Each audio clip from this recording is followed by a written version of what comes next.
Good afternoon everyone, welcome to my channel 50 Years of Chess. I hope you enjoy this video I show you now. I played in the Newport Congress over in Wales, just over the bridge from England where I live in Bristol, and I played on the weekend and I had a terrible tournament, terrible tournament. I scored just 1 point and it was in round 4 and I was playing this man, Emblem, born in 1955, just 2 years younger than myself. He does have some medical problems and is type 1 diabetic nowadays, and that's very hard to live with having to do checks all the time, sugar level checks and so on. But he's a good player and he played very well in this game. His rating was 1591, I'm 1727 at this time. So on paper I was expected to win comfortably, but it was anything but that.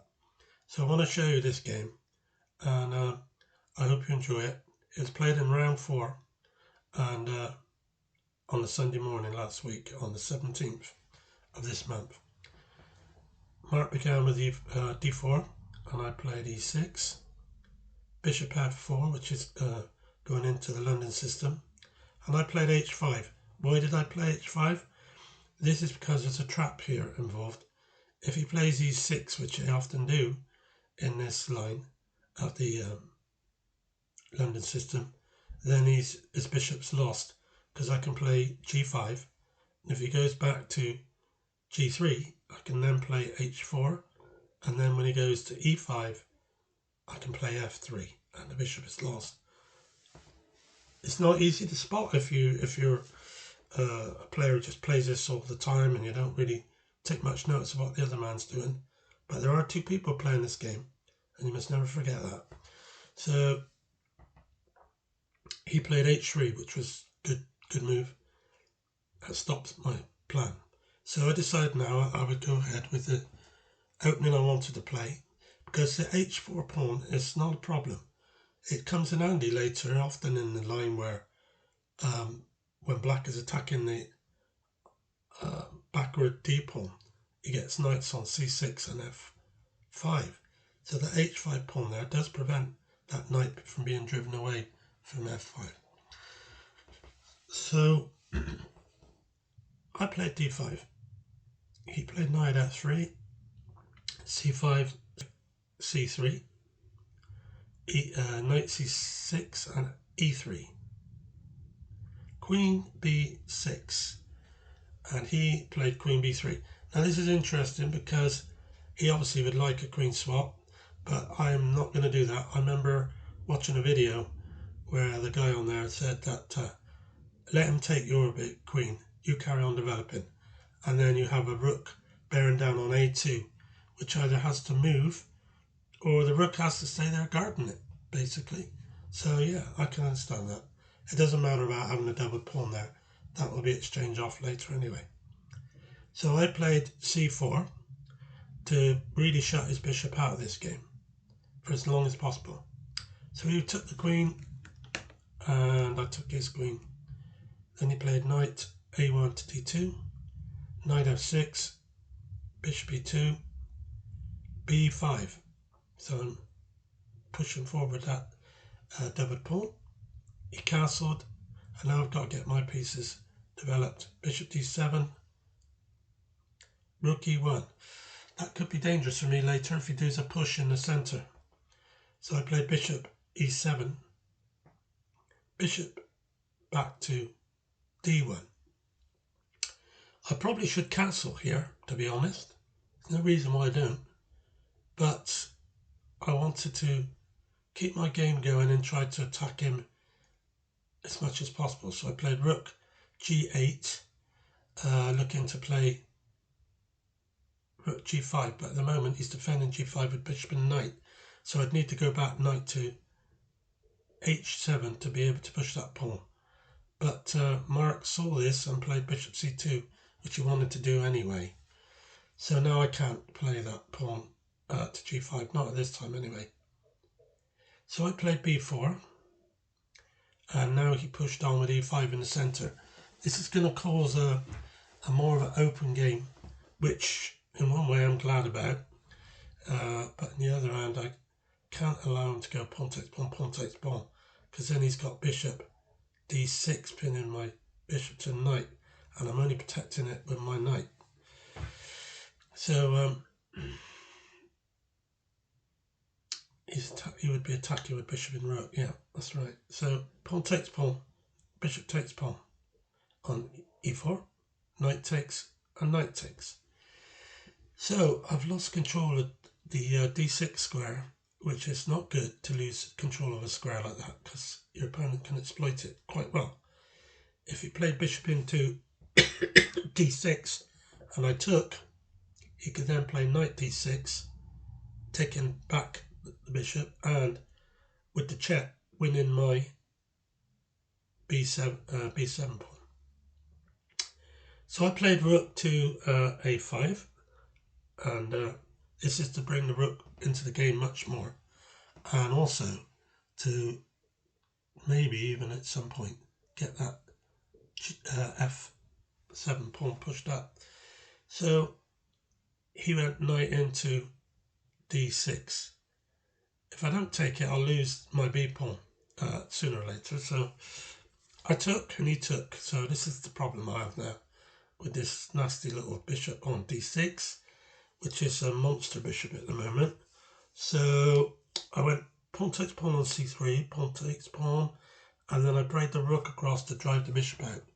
This was the primary move that I had in mind. It keeps it off of d6, but he can keep it on that diagonal, which is a nuisance. So he's gone bishop back to a3. So now I played c6 to keep the knight out of both d5 and e5. So Mark has to find another way to get around in the game now, and he does it quite well. Knight d2 hitting my c4 pawn, which I protect with the b pawn, but now he's got knight into e4. So there you go, he's back in control of that d6 square, and it is such a pain. I have to do something about this. So I played king f7, which was partly why I played f6. I can make use of that flight square there, and if he checks me I can go out to g6. But he didn't, he played rook b1. So he's just keeping an eye on my pawn, which I cannot lose or I'll be in real trouble. So I went king to g6 now, so he can no longer check me. So he's used the knight to go into c5, where he wants to attack my bishop and then pick up my e-pawn once I've retaken with my rook. So I went rook a8. I could have gone rook e6, defending that pawn, but it's a lot of defending. I'd rather go for it and play rook a8 and attack the bishop. So then if he does take my knight, I can play rook takes bishop. He takes knight takes bishop. That's right, if he plays knight takes bishop, I play rook takes bishop. And then when I play rook takes bishop, he's got knight to, could go knight f1 check. That would win him the pawn on e6 with the knight covered by the rook. So he's got knight takes bishop, rook takes bishop. Yeah, he's got knight into f8, as I guessed he would. King back, and then knight takes pawn. So I would have been a pawn down if I'm not able to take the c3 pawn, which I did. So I'm glad about that. And then he played knight to c7, which is such a pain. I was planning to win the d pawn, but now he's played this lovely move, knight d7. I can't take that pawn because he's got knight takes pawn on b5, and one of my rooks will be lost in the fork. So I had to think what to do about this, and I thought, well, I'm going to lose my b pawn, whatever happens when I move my rook on e5. So I decided to go across to rook g5, and in doing so, after he's taken pawn on the e5 with his knight, I can go rook take h3, and he can't take that rook because of the pin. If he went the other way and played rook takes, then I could just play knight takes d4. So he's not going to do that. So instead, he didn't even do any of those things. He went d5. He's going with that pawn. He wants the queen, get the rook behind the pawn. So I've got to move my knight. So I came into e4. He played rook d1. So he's getting his rook behind the knight. I think he should play the other rook to d1. That way it would still stop my king coming across to e7. But my knight's under attack. And when I move it, he can play d6 anyway. And all three of those squares, e6, e7 and e8, are all impossible for me to move my king on. So how am I going to stop him getting a queen and somehow get a result for this game? So I checked him on e2. I'm going to play knight g6 in a minute. So I played rook c2 first, and then he pushed on with his pawn. And this is the bit Mark didn't see, as he told me afterwards when we were looking at the game together. I've got this possibility of a draw here with knight to g3. If he takes a pawn, uses the pawn to take the knight on g3, then I can play rook on g5 to f5 check. And when he moves I can go rook takes pawn with that f rook, and I've got a draw along the second rank with my two rooks connected, and he can't stop that, and he won't even be able to get a queen. So that's if he takes a knight, but he didn't. He moved his king back to g1. So do I repeat my move and therefore get a draw, or does he even go king h8, which I think is what he's planning to do? Should I play knight e2 again? Then I would definitely be lost. So I played knight into e4. And will he push his pawn on? Play rook takes. Yeah, that's true. Rook takes f2.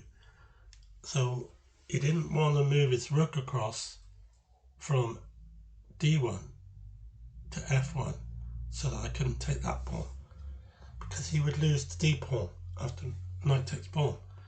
And this is what I was saying earlier.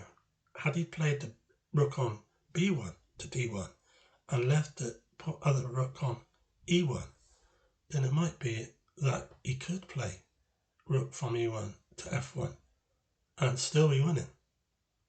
But this was good because it meant that I could go rook takes pawn check. Now if he goes to g1, I've got rook down check from above, and then he's got to go in the corner, and then knight g3 would lead to checkmate. And now if he goes the other way, king e1, which is what he did, I took the pawn, and it's checkmate. Next move with rook g1 checkmate. Can't take the rook on f2 because it's covered by the knight, and he will never get a queen now anyway. So I managed to pull a rabbit out of the hat here to get the win. Certainly fortunate in the fact that he wasn't strong enough to see the best moves needed, but you can only play what's put in front of you, and in my desperation I had to go for it. So I'm pleased, but there is, I thought I'd won in magnificent style, but really I shouldn't have won. And yet when I'm playing the player I'm playing, with his capabilities of analysis, I guess I should have. So I'm grateful for that win, and I thank you for watching. So take care, and I'll see you all as soon as we're able to get another video to you. So bye for now. Thank you.